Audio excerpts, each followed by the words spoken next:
Welcome to a Sad Boys book review. My name is Dusty, and I read Angels and Demons by renowned novelist Dan Brown. This was not my first time reading Angels and Demons. I actually read it probably like 13 to 15 years ago.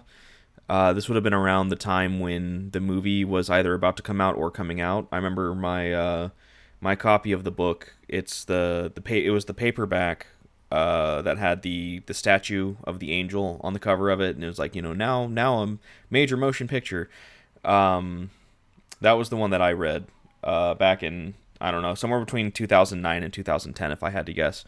But yeah, as a lot of people probably, I was introduced to the Robert Langdon series through the Da Vinci Code film back in, I want to say it was like 2006 that it came out.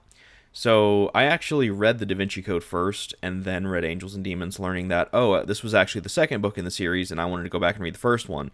And my first time reading Angels and Demons, I remember it took me a very long time to get into, because if you know anything about Dan Brown and his writing, at least for the Robert Langdon series, I can't speak to his other standalone novels, is they all start out basically exactly the same. So I finished the Da Vinci Code, I go and I get a copy of Angels and Demons, and I start it, and it starts out basically exactly the same as the Da Vinci Code, and it just really kind of turned me off of the book for a while, and I finally pushed through it, and I made it to where it kind of becomes a little more unique compared to the Da Vinci Code, and then I ended up very much enjoying it, and I ended up liking it more than the Da Vinci Code by the time I finished it.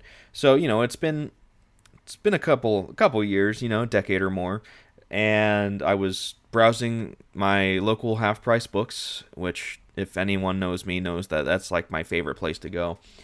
And I was looking at Stephen King, as I do, but then it was in the horror mystery thriller aisle, and I decided, you know what, I wonder what Dan Brown they have, just out of curiosity. And I go and I look, and they have Angels and Demons, The Da Vinci Code, The Lost Symbol, and Inferno, all for about, like, I think the Da Vinci Code was $6 and the other three were $8. And I was like, man, you know what, these are in really good condition.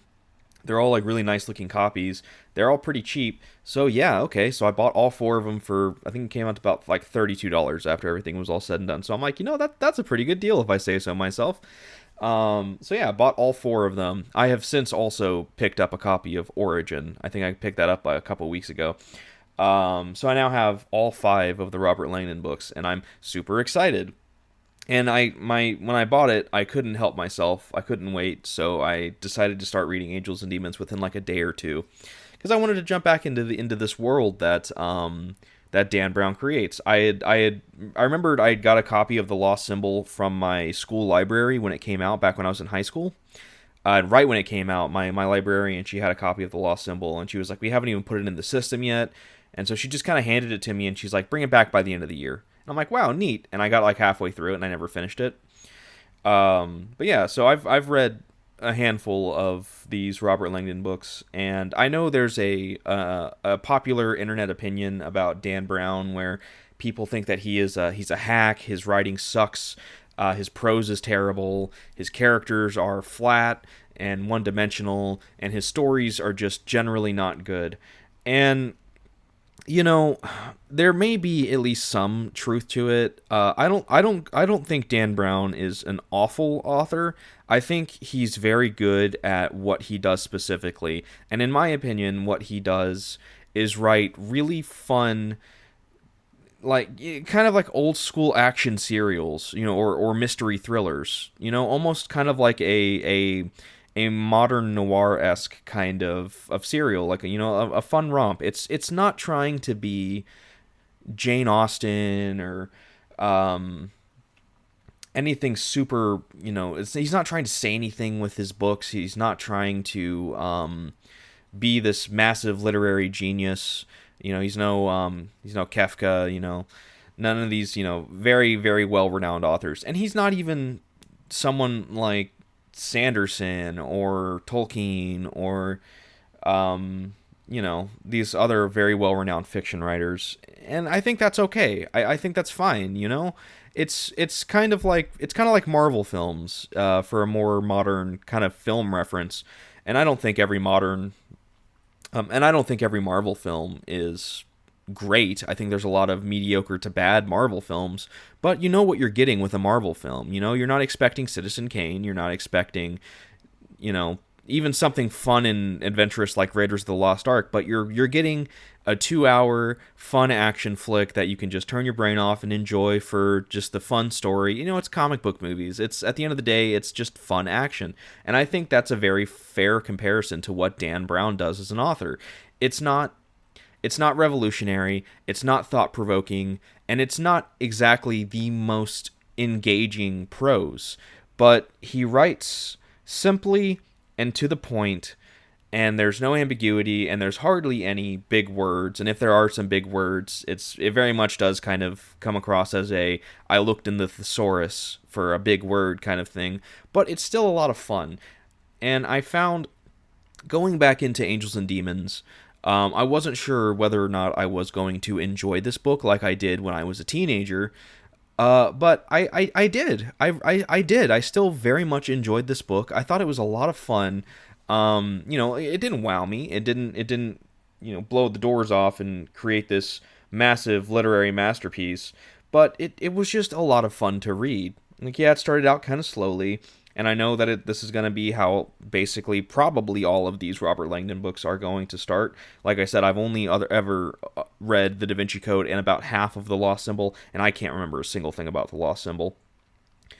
But it's fun, pulpy, action, thriller, fun. You know, I'm saying fun twice here, but that is kind of what it is, and I don't think that's necessarily a bad thing. I don't think it's wrong for people to enjoy these books, and I enjoyed them a lot, and I don't think it's a sign of really anything other than just, you know, sometimes it's good to have fun, you know? Sometimes it's good to do something a little less serious, to enjoy something that is a little more antithetical to some of your more quote-unquote refined tastes. You know, I enjoy a good Neil Breen film or Tommy Wiseau, but that does not mean that, you know, my taste in movies is bad. My taste in other films, in a more unironic sense, might make my film tastes bad, but I don't think something like Neil Breen or Tommy Wiseau is, and I would think similarly something like Dan Brown. So anyways, enough of this kind of beating around the bush here. Yeah, I had a lot of fun reading Angels and Demons. I thought the situations were ridiculous and sometimes stupid, but they were very enjoyable. It was a real page turner, especially since it's really not that long.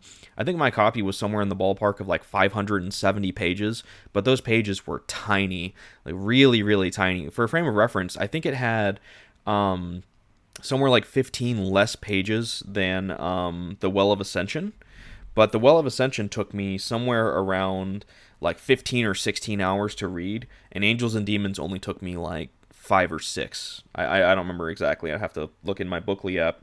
But point being is the pages were very, very small, and it was a very, very fast read. And yeah, it was a lot of fun. You know, the general premise of it is Robert Langdon, who is a symbologist in Harvard. I want to say it's Harvard. I can't remember specifically. Which he's someone who studies the symbology of mostly religious symbols, mostly Christian, Judeo-Christian symbols, and he is called by a scientist of CERN, which, if you don't know CERN, it's a massive scientific, I don't want to say company, that doesn't sound right, but they're a massive like scientific enclave in Switzerland. I think they're in Switzerland. And I know it's, I'm pretty confident, it says this in the book, but I'm pretty sure this might be true as well, that they're one of the main inventors of the internet. This is a real thing, by the way. CERN is a real place. And one of the head scientists of CERN calls him because there's been a murder.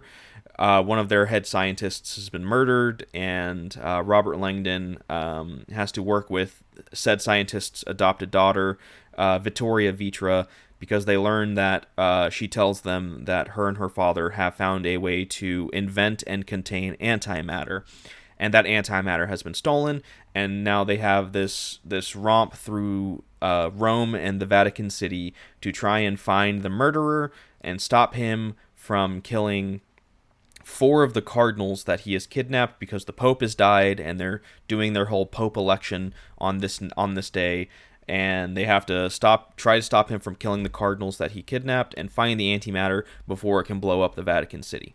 And this book takes place throughout the course of one full day. I think most of these Robert Langdon books probably take place over one day. And that's the general premise of it. So he's going back and forth through all of these major historical landmarks throughout Rome and the Vatican City. And there's a real great sense of scale and travel and a little bit of history in this book through these monuments. And I don't know Roman or even Christian history super well to confirm all of these things that Brown states through Langdon or someone else as this is what this is who did this. Obviously, the Illuminati things are probably pretty fictitious, maybe not so much the ancient Illuminati, things like Galileo and whatnot, but I imagine some of the modern things are. I think it's a safe assumption that those are fiction, and yeah, so it just creates this fun adventure about this unlikely hero traveling through this major historical setting, and just having these fun adventures. It's a treasure hunt ostensibly, even though the treasure is not a treasure, so to say. It is potentially saving lives and stopping a bomb. But it is very much an X marks the spot action serial adventure treasure hunt, and it's very fun. It's not the most exciting or engaging or thought-provoking book of all time, like I've said, but sometimes it's okay. And I think Dan Brown did a great job with what he was trying to do.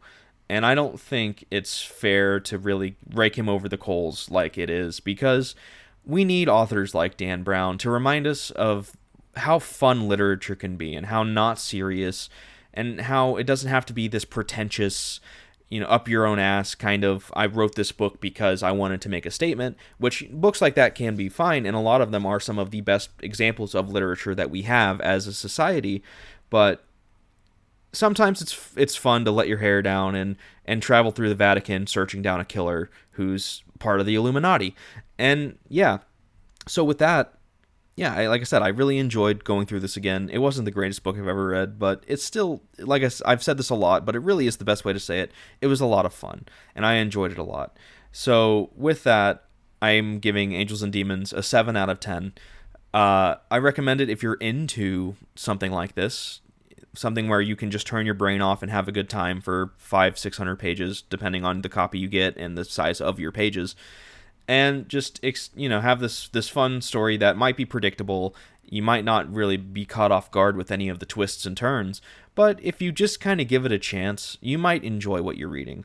And yeah, so really enjoyed it. I imagine in the future I will cover the rest of the Robert Langdon books here, because I now own all 5 of them. And if the quality remains at least somewhat consistent throughout, like I said, I remember enjoying Angels and Demons more than the Da Vinci Code, but I'll see how I feel about Lost Symbol, Inferno, and Origin when I get to it. But if this quality at least keeps up to a point to where I can enjoy these books for what they are, I'm sure I will enjoy all 5 of them and be very excited for a potential sixth one whenever it comes out. So yeah, that'll about do it for this one.